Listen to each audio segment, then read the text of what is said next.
We want to welcome everyone. Thank you for joining us. And this should be both entertaining and hopefully enlightening this afternoon.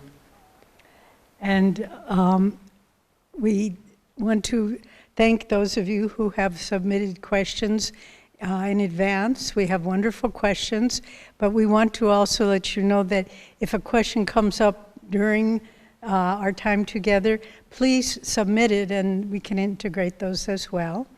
And we're just so excited about how wonderful the participation and the wonderful quality of all the classes and kirtan and concert and sadhanas. And right now we have nearly 850 computers registered for the whole week. Not just one talk, one event, but for the whole week. And many of these are groups of 15 or 20 people. So we're getting up to have a lot of participation. And we were just told by our wonderful team that keeps track of these things that there are 350 people who will be involved in the online Kriya initiation.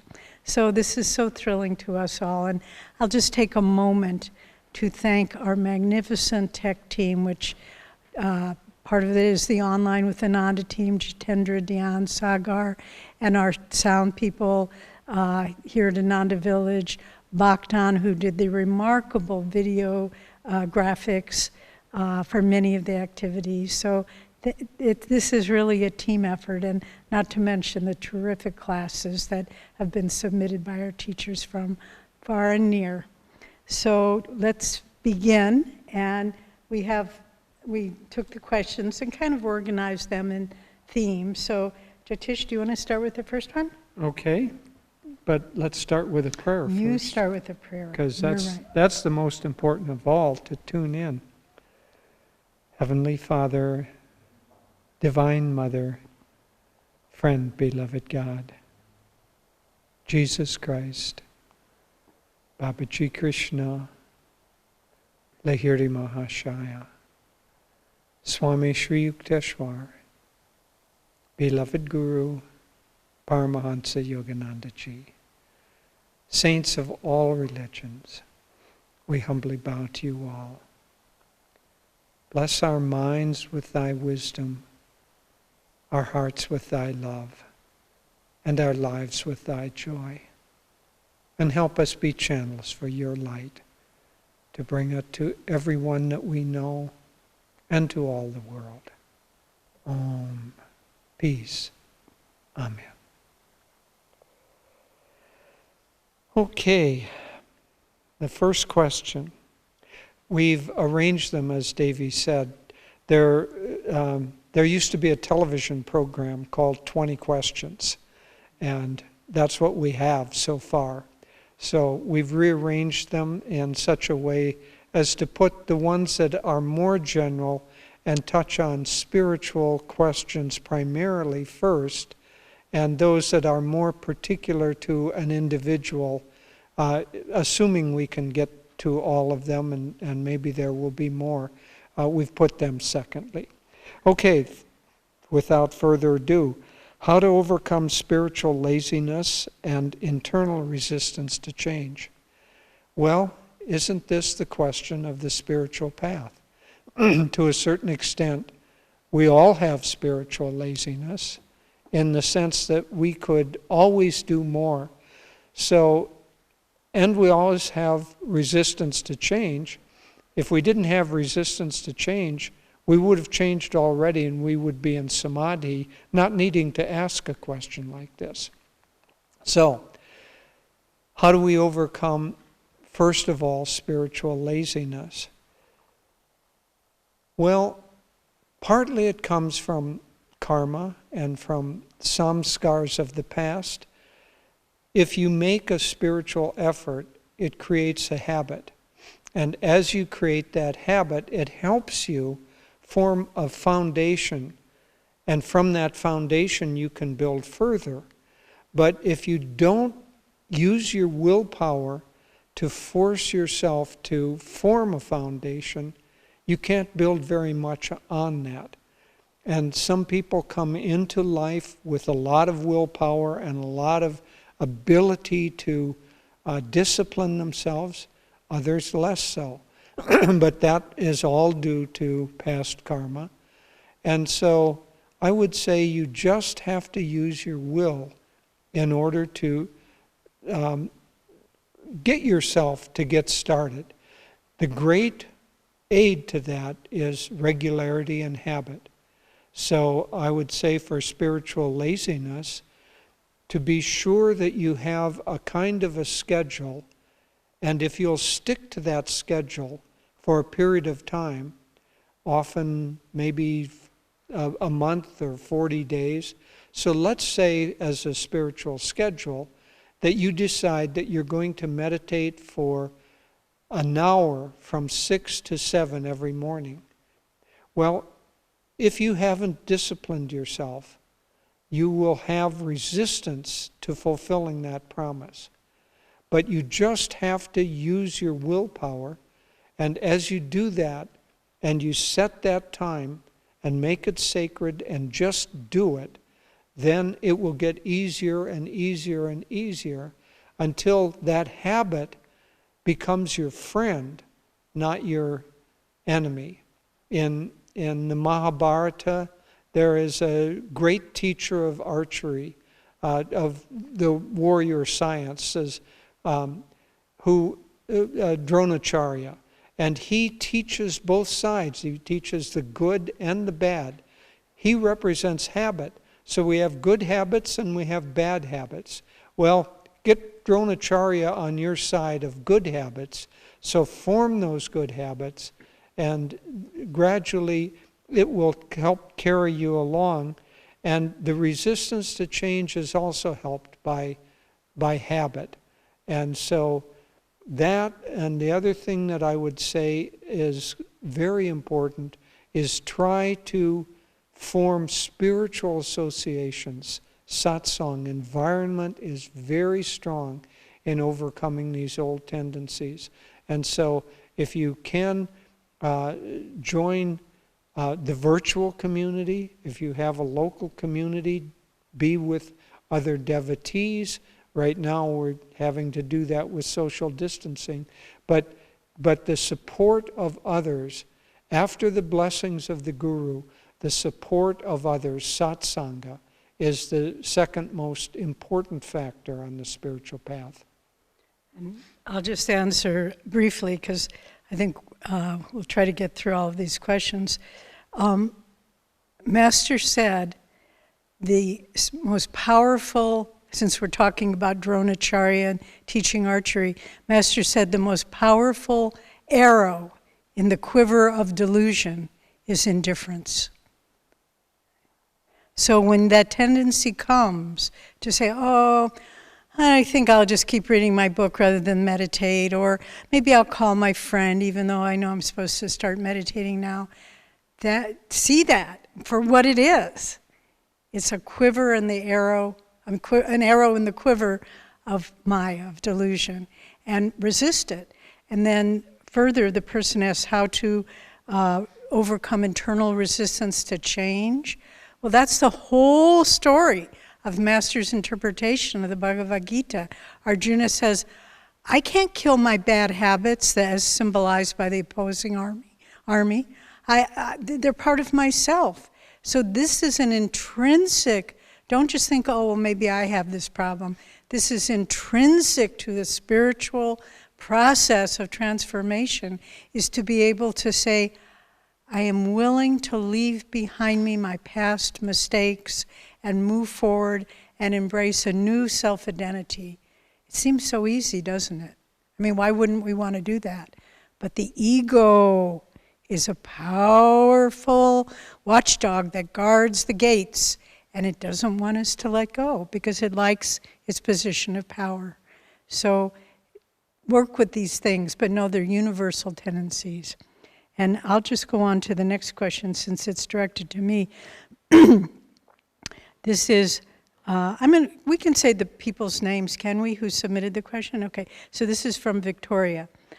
She says to Devi, I love your 5 formulas for success, health, etc., except I'm not quite sure how to use life force in drawing solutions, for example. I know how to use positive thinking, yet applying life force to positive thinking is more vague. How do I know I'm using the life force?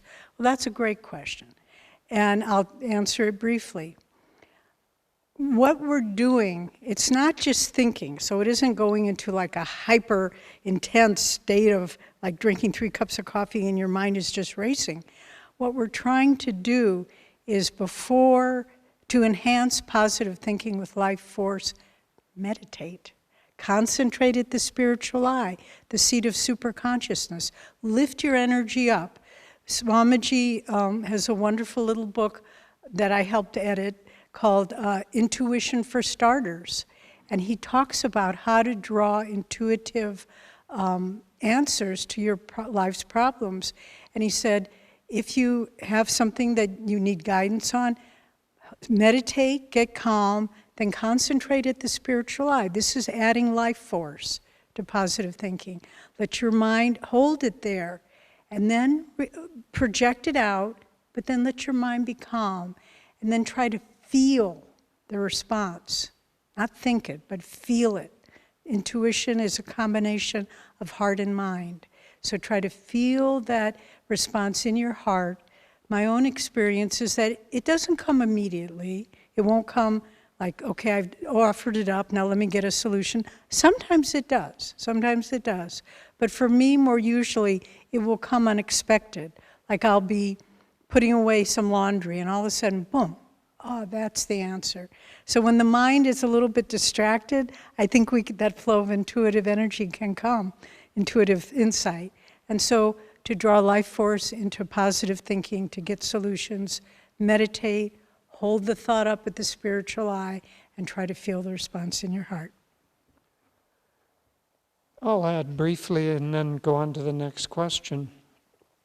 The flow of life force, first of all, life force prana, is all around us. We live in a sea of prana. It is around us. It is in every cell. It's in every atom. In fact, Master said that lifetrons are finer than electrons or the electronic force. So think of astral subatomic particles that infuse everything. It's everywhere and within everything. Now, we can live in that sea, but not really draw from it very much. We draw from it automatically. We couldn't digest our food. We couldn't eat. We couldn't think. We couldn't do anything. So we draw from it, but we draw from it, generally speaking, in an unconscious manner. So what we want to do is to learn with the movement of life force to draw on it consciously, and willpower is the rheostat that allows that life force to flow. The more willpower or willingness that you have directed towards something, the more the life force will flow. And so a little bit of willingness, all right, I'll meditate, I suppose I have to. That'll at least do something. It'll get some life force going toward that, but not very much. But if you say, I am going to meditate, and this morning might be the time that God manifests himself to me. Let's get to it. That enthusiasm draws a great deal of life force. So willingness is the rheostat. Increase your willingness, increase the flow of life force, and direct it toward any one of these goals that Devi talked about. Okay, Bhavani says, how does one who is a yogi overcome the habits of self-criticism and unworthiness that seem to trouble so many these days? Yes, a lot of people have somewhat low self-esteem. Swami addressed self-esteem in 2 ways. There's the lower self, which is the ego, and that's generally what we talk about when we're talking about low self-esteem. Because the higher self, the soul, doesn't worry about self-esteem. It just is. It's part of God. And so coming back to this sense of who am I? Am I worthy? We live in, many of us, in a sea of, a sea of kind of criticism all around us, even subconsciously. Why do all the models who are modeling dresses or swimsuits or athletic gear, why are they all among the top 1% of the 1% of the 1% in physical beauty? Well, that's because they're attractive. Okay, you can accept that, but subconsciously, people begin to compare themselves. Oh, I'll never look like that. Oh, I'll never have muscles like that guy. Oh, I'll never have that beautiful hair. And pretty soon, subconsciously, all around us, sometimes from people that we know, sometimes from others, we're being fed a message of you're not worthy. Now, how do you turn that around? Well, the best way is to meditate. The closer you get to your own soul nature, the more those senses of not coming up to other people's performance standards just begin to drop away. You just accept yourself for who you are. You know that you have some ways to go, but so what? Everybody does. Person with the beautiful muscles and the gorgeous hair, they may be more insecure than you are because their livelihood depends on them looking the way that they do. So everybody has their difficulties. Just accept it, but don't accept others' evaluation of you. Work on your own self-evaluation, and if you want to ask somebody for evaluation, try to ask God, who is within you, to help you see more clearly and more perfectly His perfect love and perfect acceptance for you, and to work with that more in your life. Okay, I'll move on to the next question. This is from Kim. It's similar to the one Bhavani asked.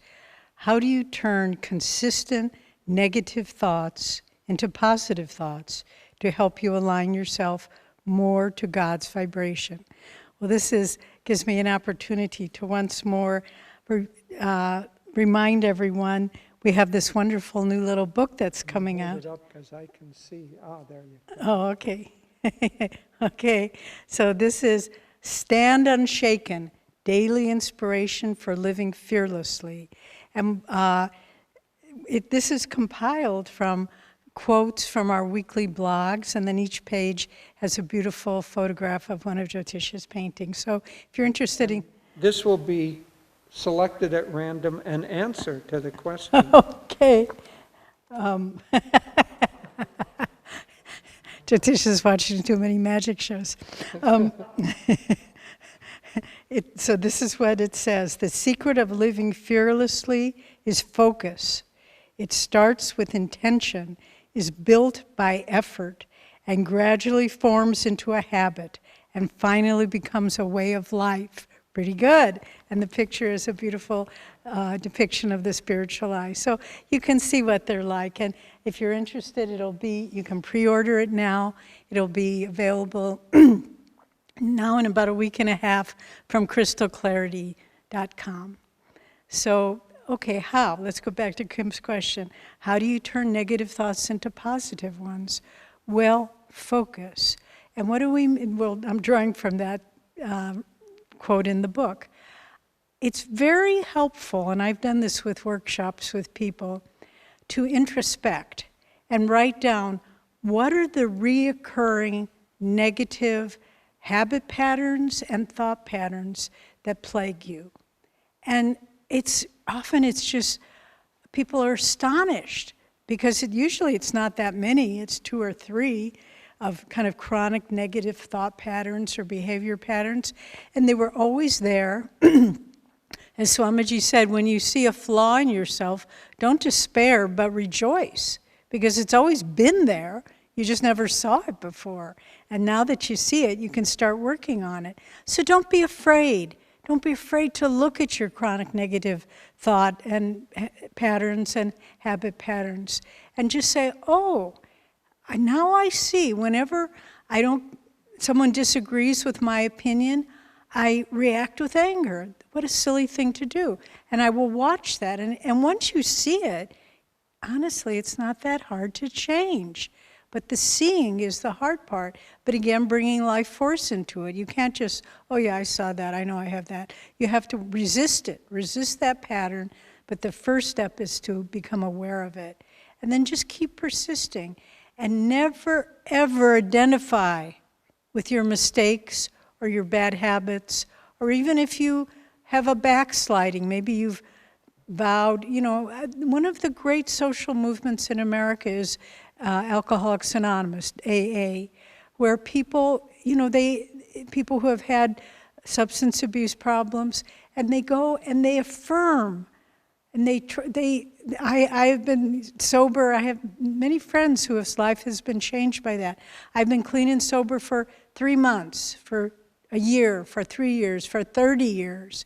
And if they fall back, they start over again. But it builds for them a positive momentum. So I guess simply put, Kim, don't be afraid to look at your negative qualities, write them down, put them on your altar, ask God for His help with them, and then just really take that as your game plan until you really feel like you've got a handle on it and you're stronger than they are. But really the first step is just the two important elements, awareness of them and then asking God for His help to overcome. I'm going to add just a tiny bit to that. It's very good what Devi said. Just don't identify yourself as a person who is your whatever the habit is. Write it down, become clear on it, but say, I have this habit pattern, not this is who I am. And it helps break that identity. This is from our dear friend Asta, who, hello, dear. She says, how can I free myself if before I have to free six other people? English isn't her first language. Yeah, but she speaks it perfectly, way better than I speak Hebrew. How can I bring 6 people to God? Well, Master said, just for those of you who don't know this teaching, that in order to become free, we have to free 6 other people. Well, you can't free 6 people until you're free yourself. But can you help 6 people? That's not so hard. So you can start right where you are now, helping 6 other people, or helping 60 other people, or helping other people is the key to it, to try to lift their consciousness a little bit. And as you progress spiritually, you will be able to lift people even more until finally the day will come when you're at the doorstep of enlightenment and you've brought 6 other people, if not to the doorstep, at least to the courtyard. And so then you step over the door. Master said that when you free 6 other people, if you go into, let's say, samadhi, enlightenment, they don't all become enlightened. 6 others don't become enlightened. But they become greatly elevated. He said, he used a clever little image. He said that if you're in the court of a great king and you're promoted to a high position, your whole family benefits from that, not only yourself. And so your spiritual family are those people that you're connected to spiritually, and the desire to help and uplift, just as we have the desire to help our family. It happens automatically. Okay, we'll go on to the next one. This is from Prem. This is a very nice question, 2 parts. What are the duties of a disciple, and how should a disciple behave, do's and don'ts, so it helps them in becoming a better disciple? Well, just a little preview of future events. We're going to be having 2 wonderful talks on Friday. One will be with Nayaswami and Ananda on discipleship, and then as the supplemental talk, there'll be one on Kirtani, on the Nayaswami Kirtani from Assisi, on the Guru-disciple relationship. So this will also answer a lot of your questions. But really, discipleship is everything on the spiritual path. And if you're a beginner and say, well, gosh, I don't have a guru, then you know what Swami would tell people? He would say, if you don't yet have a guru, work with Yogananda. If he's not your guru, he will lead you to who is your guru, but he's a good starting point. So, and Swamiji, who was a man of extraordinary accomplishments, both in the artistic world, in the world of leadership, but more important, in spiritual attainment. And what he said in the last years of his life is, I just want to be remembered that I was a good disciple. That's all that's important. And so what does it mean to be a good disciple? It means starting on a practical level, simple level, studying the Guru's teachings and techniques that he brought, trying to understand them, practicing them as well as you can. If questions arise, seeking guidance.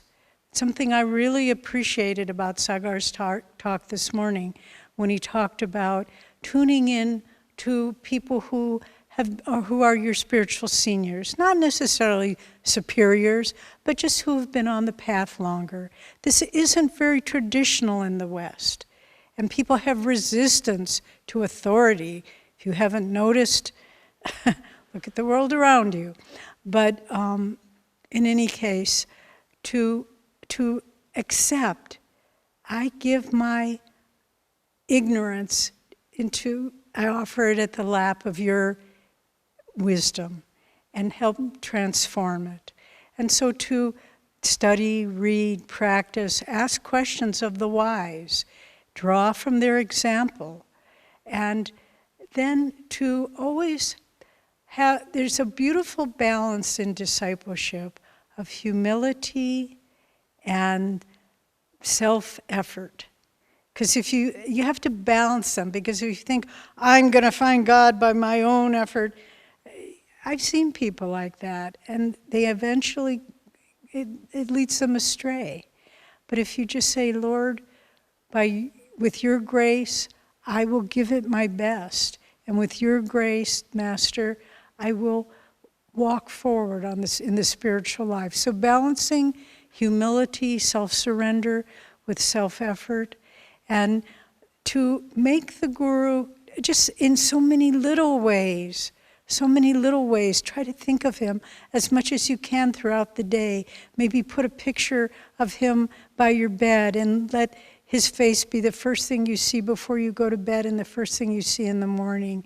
And then throughout the day, like Jyotish was gifted with a nice Apple Watch, and he has on the face pictures of Master that change all the day. I don't know if you can pick it up.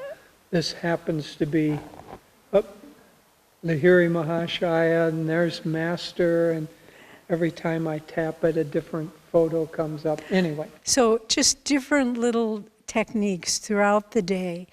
But then more than outward things, try in your speech, in your actions, in your thoughts, just be asking, does this please you, Master? Is this how you would have me speak to this person? I mean, so often I tend to have a more reactive nature. Something will happen and I want to go tell this person something. And then I'll just pause and I'll say, Master, what would you do? And I know he wouldn't do that. So, okay, we'll let that one go. So, in any case, just to hold that constant presence in your life. And, you know, we talk about the Guru's grace, or God's grace. And the word grace, it's a beautiful word. It has many uses. One is just to move elegantly, to move freely. And that's part of grace, that your soul is moving elegantly and effortlessly through life. You also think of grace as like graceful dancers, beautiful rhythmic movement.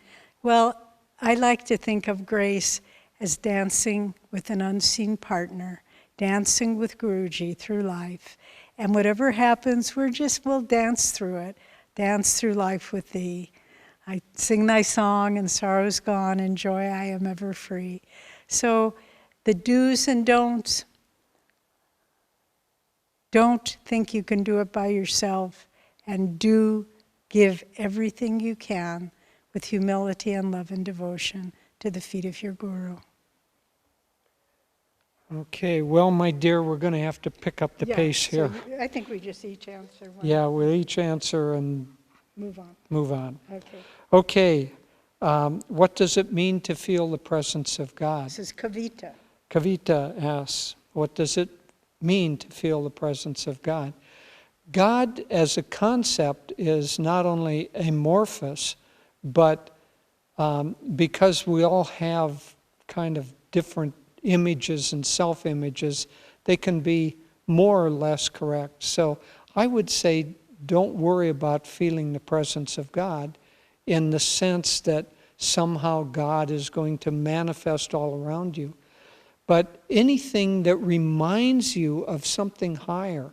So God manifests in different places. Anytime your heart opens in love or friendship, if you just recognize it, that's the presence of God.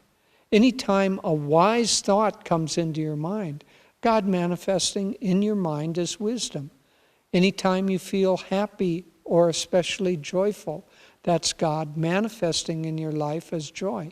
So if we want to have the presence of God more tangibly, try to feel joyful. Try to answer wisely or think wisely. Try to feel with love. Listen, sound is another thing. Look upward into the spiritual eye. Light is another way that God manifests. Energy is another way. So any of these manifestations of God, when they come, recognize that that's the presence of God. When they don't come, try to get them to come. So I think that's probably enough of that one. Okay. Jagadish asks, can a person follow two gurus? Well, I'll ask the question back to you, Jagadish. Can a person follow two trails at the same time? No, you have to follow one. Maybe, but then you have to understand, what I read behind this question is, if I have a guru, but I'm also drawing inspiration from something else, yes, you can draw inspiration from other things. In the beginning, it's better not to. In the beginning of your discipleship, better just to focus on one. But then, in fact, Master was very strict with his disciples about only reading his teachings in the beginning.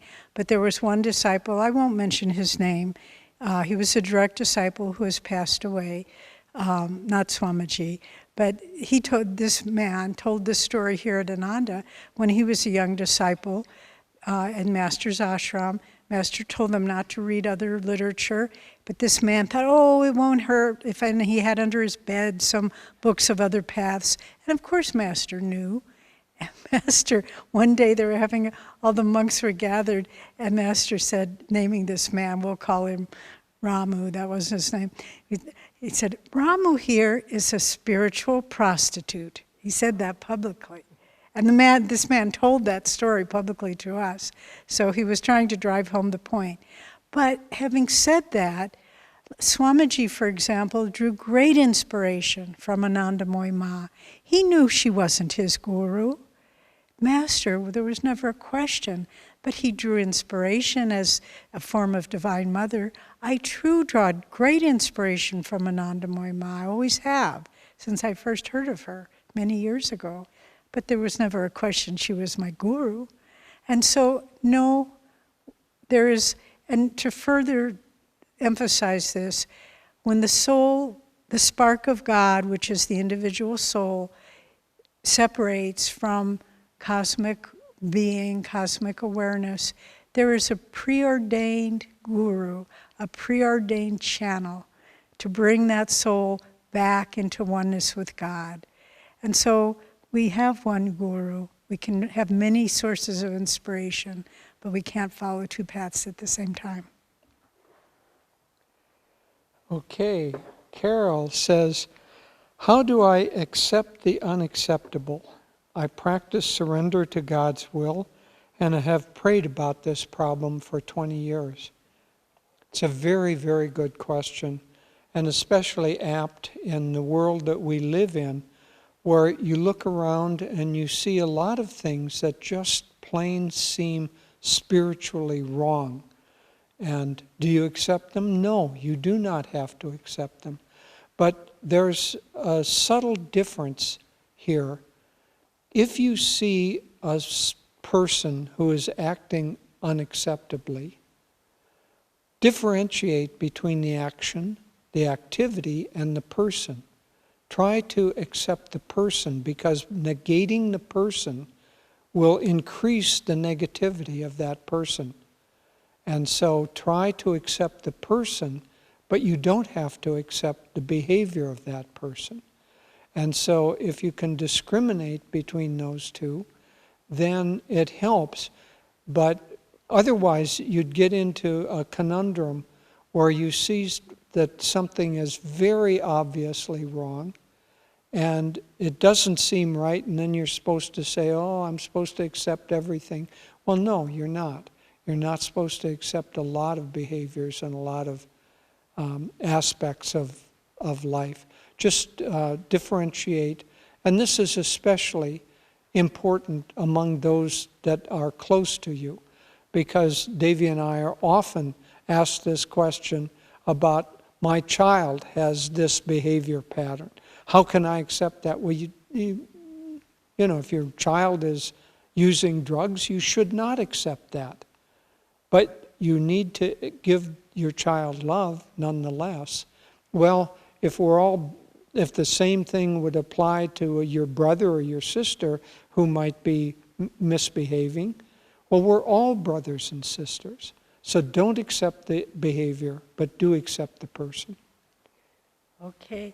We have many more questions, but I'm going to ask our online team, do we have questions being submitted online? How many? 5. Okay, well, we'll answer a few more, then we'll go to the online questions. So this is from Binata, and it's an interesting question. To be truly free and to be truly in love, is that the same thing? How to harmoniously being in love with your partner and being free in God? It's an interesting question, isn't it? So I think let's start with being free. And to be free in your heart comes from loving God first and foremost. And with that love of God in your heart, then we love everything without attachment, purely, deeply. And sometimes, you know, if in a married couple who have been meditating together for years, when sometimes at the end of the meditation, you just look into the other person's eyes and you see only God there. And the love you feel for God, you know, it's that is what you're loving in the other person. So I think to truly if you find yourself in a relationship situation, and try to understand that the deeper you are able to love God, the more deeply you are able to love and appreciate everyone in your life. And it becomes so beautiful, so beautiful. You can look at a little lizard crawling on the steps of your house, and you just are, it's the most endearing little thing, like it's your child. And so being free in God enhances your ability to love your partner, to accept your partner, to see the highest in your partner, or your children, or your friends, or even your enemies. To love God is to love all unconditionally and totally. Okay. I'm going to answer two at the same time because they're sort of related and they relate to children. It says, this is from Melanie. Hello and blessings to all. That's a nice way to start, Melanie. With my children in mind, is it better to lead by example than to try to teach them, as I don't have answers to all their questions? Yes, it is better to lead by example. That's what they're really going to take away anyway. They won't really remember, if you're trying to teach them something, they won't remember the teaching nearly as much as the love and caring and concern. So do lead by example. And then Valerie asks, I'm the mom of a toddler, and when I catch myself noting anxiety or panic about COVID-19, what are SOS mechanisms? SOS is a call for help. What are quick mechanisms to quickly recenter, gain stillness in life force?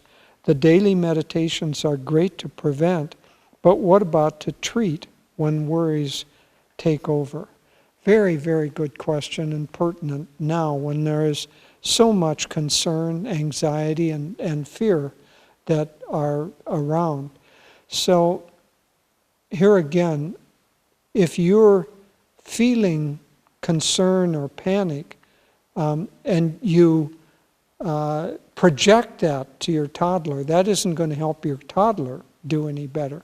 So your example is going to be more important to your toddler than anything that you might be able to say, especially at that young age.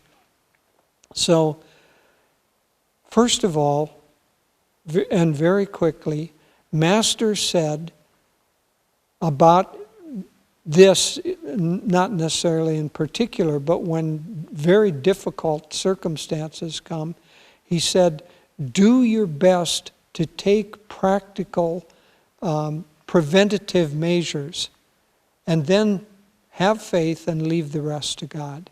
And so do what you can, but don't dwell on taking practical measures over and over and over about, obviously, masks, social distancing, washing your hands, the common sense things that we know can help. Do those, of course, but worrying about the virus is not going to help you or your toddler. But sometimes worries come unbidden into the mind. What to do then? What is the SOS for that? Usually when the mind gets roiled like that, you can't think your way out of it. You can't reason your way out of it, because fear or panic is emotional. It's of the heart. It isn't of the mind. And so don't try to reason your way out of it. The heart, remember, we've been teaching this week that life force, breath, and mind are connected. So if you're feeling anxious, then do some deep breathing and give whatever you're feeling to God, and then try to get centered in yourself. Another thing that can happen helpfully is have a chant or perhaps a affirmation that you use kind of as a antidote to worry. Okay, we'll do this last one, even though we do have more written. This is the last one we'll take from the written, and then we'll move on to those that have been submitted live. This is from Mary, and it's a very good question. A dear friend is getting more and more forgetful. Her mother had dementia, and she feels that she will have it too. Would meditation be helpful for her? She was always in my prayers. Can I pray for her in a special way? Well, this is something that, in this situation where we see a friend or a relative beginning to be forgetful or moving towards dementia, it's not uncommon, and it's difficult. It's difficult to see someone you knew who is so sharp and so clear and so buoyant. All of a sudden, they just seem like a shadow of themselves. But remember, there was a wonderful disciple of Master Kamala Silva, who wrote The Flawless Mirror. I believe Asha mentioned her in her talk. And at the end of, and she was a great disciple. I mean, more than disciple. She was, I think, found liberation. But at the end of her life, she had advanced dementia, and she had no one to care for her. So we brought her here to Ananda for a while, until finally we couldn't care for her needs medically, so we put her into a assisted living home. But someone was saying to Swamiji, "Oh, Swami, how could this possibly happen?" And he said, "Oh, it's just the mind. That's not her soul nature." And so the most important thing when you see your friends beginning to diminish, don't change the way you relate to them. You keep relating to them as you know who they really are. And that will help them to remember it themselves, perhaps. But just don't, what happens, it's a very lonely state, dementia. And as the more isolated we become, the worse it becomes. And what I've seen in people that we've been working with, constant companionship or regular companionship really helps them to come out of it to a certain degree. So would I recommend meditation for your friend?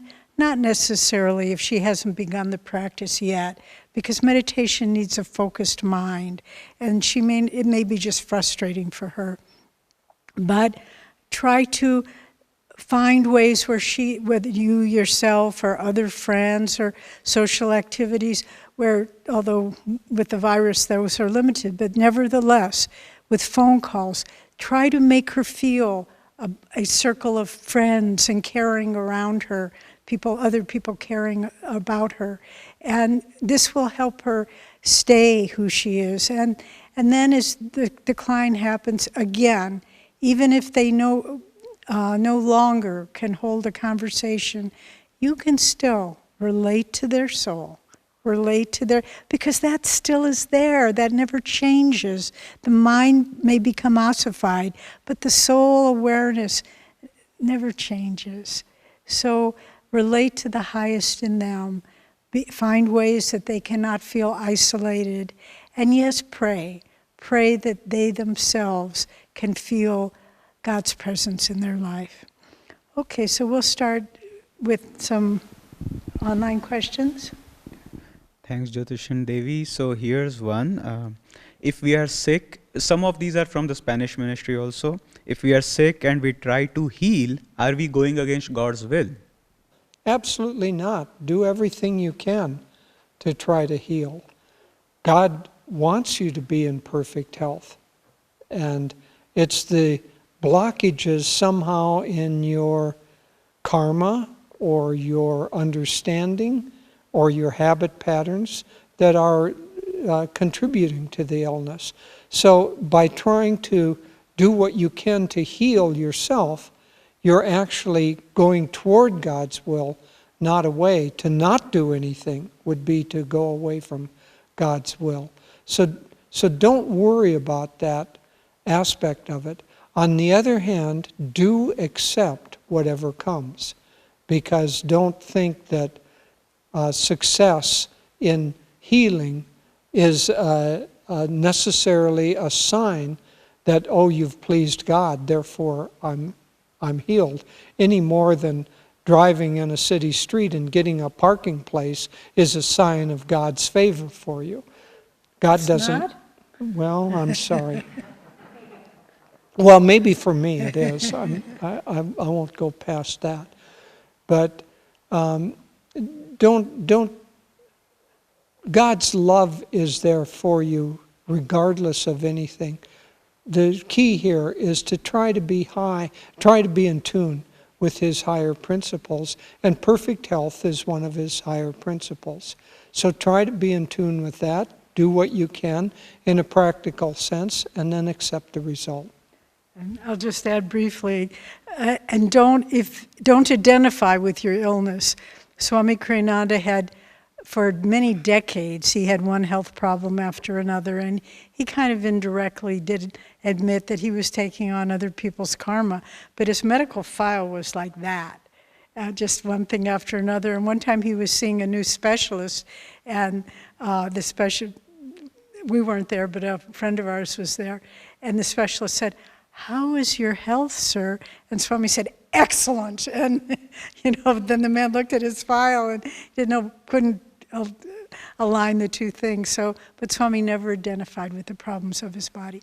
Okay, next question, Sagar. So related to the question of taking others' karma, somebody asks, again from the Spanish ministry, can we transfer someone's karma, such as an illness, to ourselves, and is it wise to do so?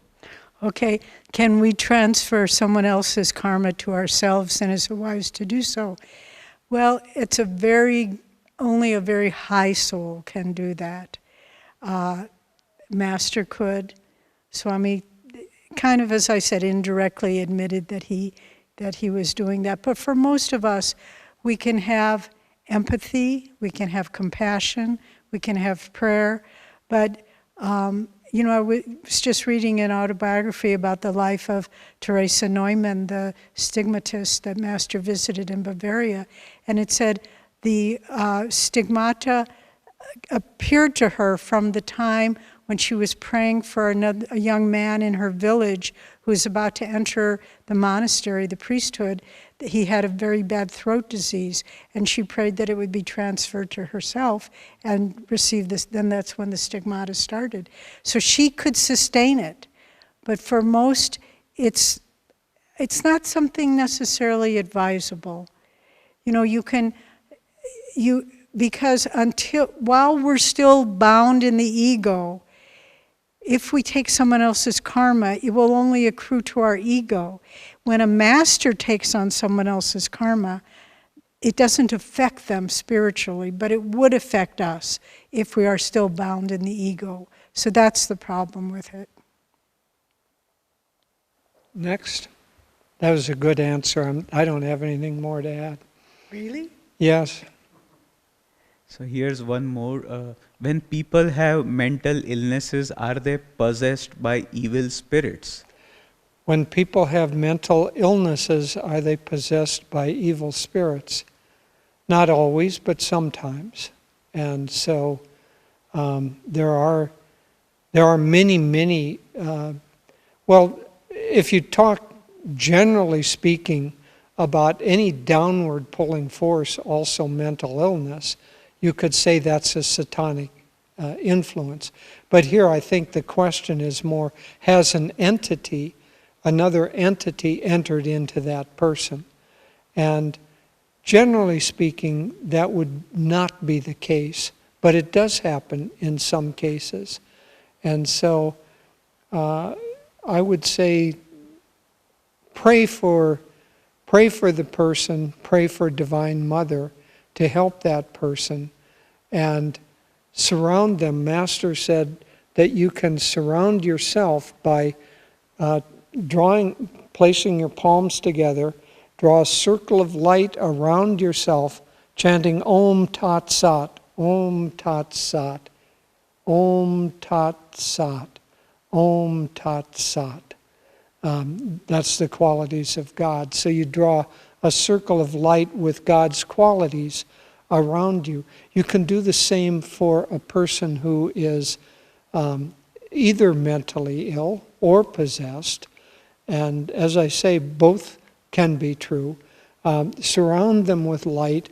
If they're acting negatively toward you, Master said to mentally draw a cross of light between you and them.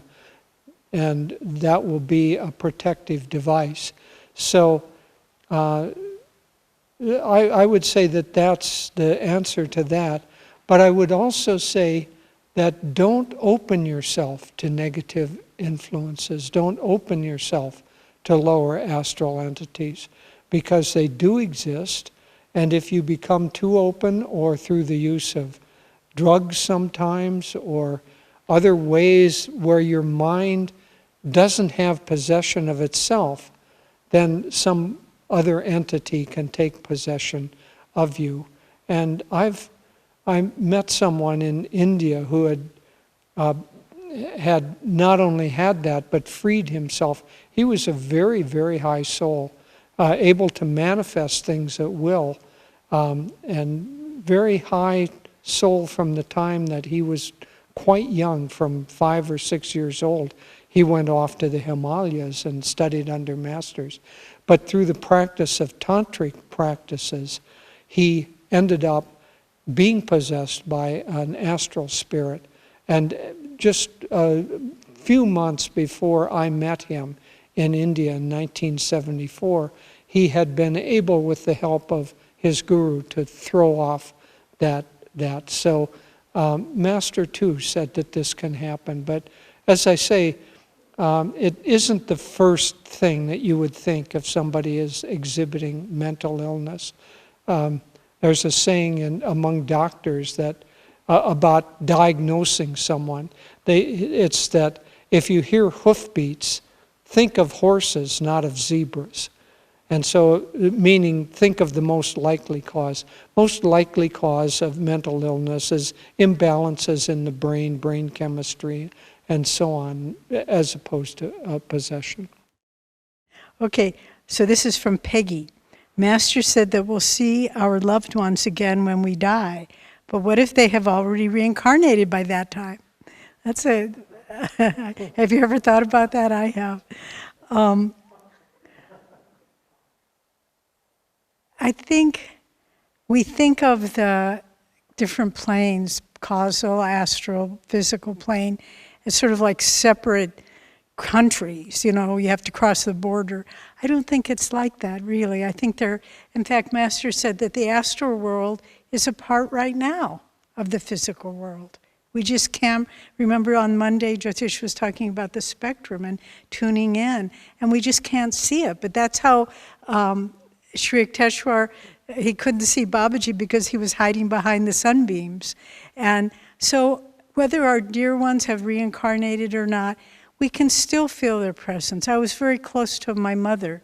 She died almost 40 years ago.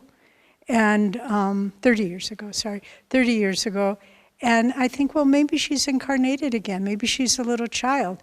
But her essence is very much with me. And whether she's in a body of a child or whether she's still in the astral world, it doesn't really matter. I feel her vibration. And so remember, the forms are shifting. We've been so many different forms. We wear so many different masks, not to speak of personal protective equipment. But if we can just realize that, and just like Master, you know, how many roles has he played? How many forms has he taken for all of his disciples, Arjuna and William the Conqueror and Ferdinand and Yoganandaji? And yet each of his disciples will see him in a different way. And so don't think of them, essentially what I'm saying is the three realms of existence, causal, astral, physical, they're not separate countries. They coexist at the same time. Okay, this is from Hanuman.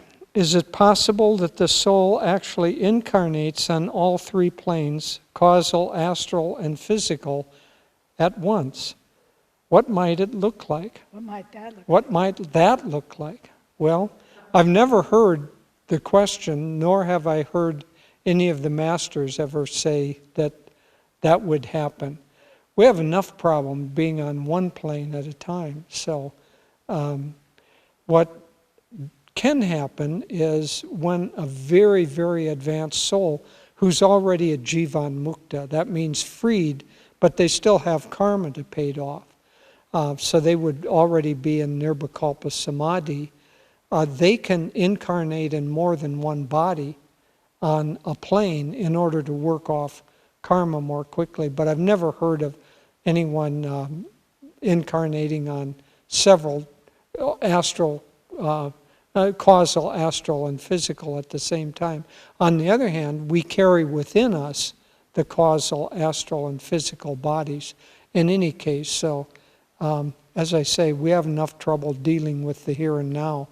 We don't need to have to worry about being on other planes at the same time. And I'll just close. I guess we have a few more questions, but okay, so we're getting thumbs up from the audience.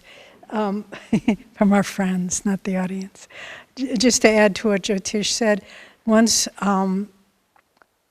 there was a story from the life of Ananda Moima where she was with her disciples and it's satsang. She was laughing and they were having a wonderful time.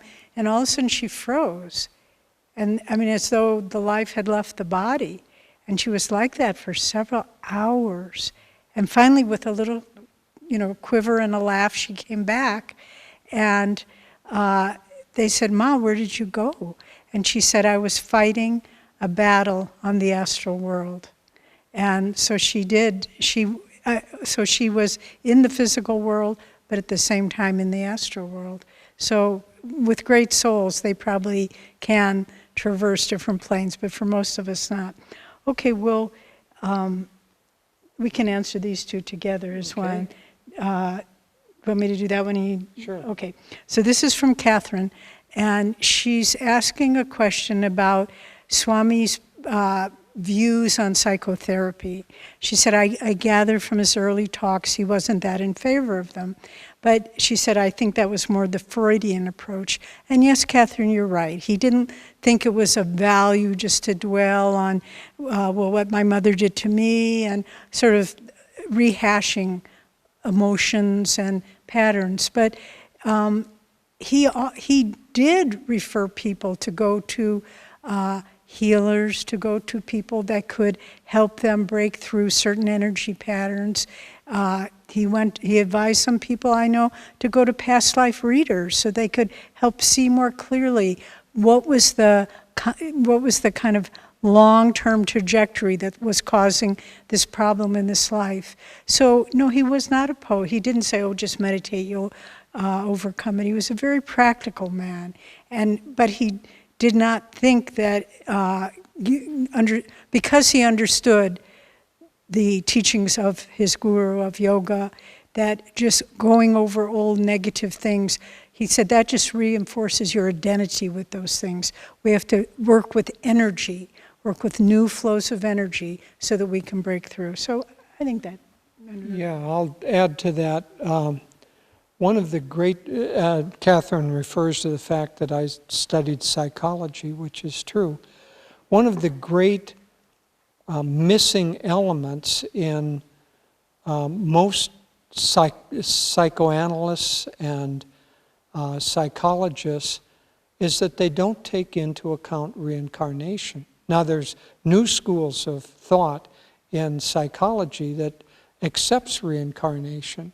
And so if you bring your own problems into this lifetime, and then you have those problems and you start trying to figure out what your father or your mother did to you to cause those problems, you're in a hopeless, no matter how much you talk about it, you're in a hopeless quagmire with that. Maybe it will help a little bit release some subconscious things, but we have to, who is your real father? Who is your real mother? It's you in a past incarnation. That's who's given birth to the personality that you have.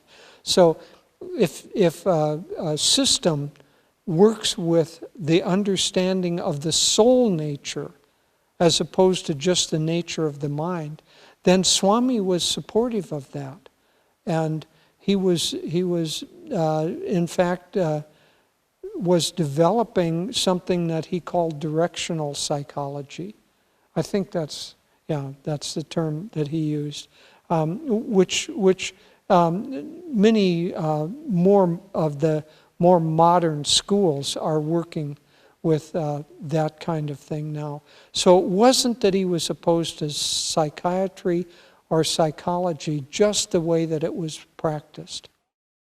This is from Johnny, and Johnny says, I feel like in the midst of Master's 100th anniversary of coming to America and all the upheaval currently going on in the world, now would be a good time for signs of mutual respect and easing of tensions between SRF and Ananda. I understand that the ball is likely in SRF's court, but what can we do as disciples to help narrow this gap? Well, that's a nice question, and it's an important question. I think how I would answer it, Jyotish we can both answer this perhaps, since it's the last one. Let's look at what we share in common. And that's utter devotion and life dedication at the feet of our Guru. If we can realize that whatever organization you belong to, or no organization whatsoever, if you share that same love for the wonderful mission of Yogananda in this 100th year of him coming to the West, of our great line of gurus, if you love and appreciate that, that's the most important thing in our own lives, mutually. And the rest are just details. You live here, I live there, your organization is structured this way, ours is that way. What difference does any of that make?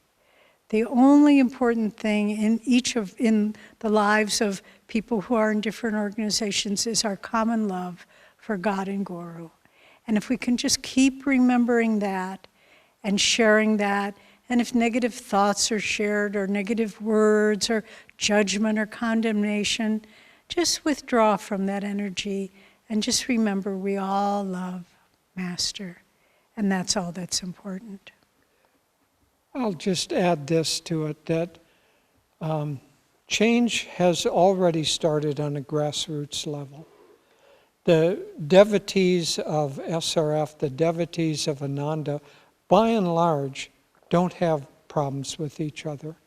And in many cases, they don't understand why other people would have problems with that. It's confusing to them. And so, in my estimation, the essence of the problem came down to that whether Swami Kriyananda and Ananda had the right and the blessing to share Master's teachings, or whether that was only SRF's purview in order to do that. And I'll just speak, Devi and I'm the Dharmacharya of Ananda, meaning the title is the leader of all Ananda worldwide. I would love for there to be more acceptance and friendship between the two organizations. I hold no desire in my heart or on my part to see the two separated. I hope that old thought pattern is beginning to change, because Ananda is going to continue to share Master's teachings. We're helping thousands, millions of people doing that. I hope that will gain acceptance, and we're not trying to merge the two organizations, but I do hope that it will gain acceptance of our right to share these teachings, and a friendly, cooperative spirit of two brother-sister organizations that are doing their best in their own way to accomplish the same goal of bringing Master's light into the world and of practicing it themselves. And I would, as Swami in his will, part of his will was that people of Ananda should do what we can to bring about a greater sense of cooperation and friendship between the two organizations. And so I would love for that to happen. So maybe we'll just close with a prayer now.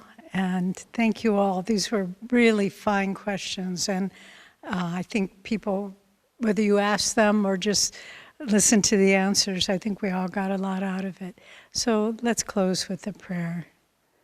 Heavenly Father, Divine Mother, friend, beloved God, great Masters, Jesus Christ, Babaji Krishna, Lahiri Mahashaya, Swami Shri Yukteswar,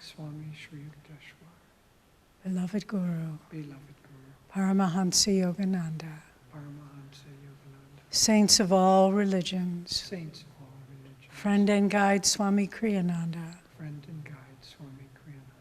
we humbly bow to you all. Unite our souls in divine friendship and harmony throughout the world May the light of the human heart May the light of the human heart grow ever stronger grow ever stronger in your light. in your light. And may this divine light And may this divine light drive away all darkness, drive away all darkness, all fear and disease. all fear and disease. And may we awaken to a new age And may we awaken to a new age of global peace and harmony. of global peace and harmony. Om. Peace. Amen.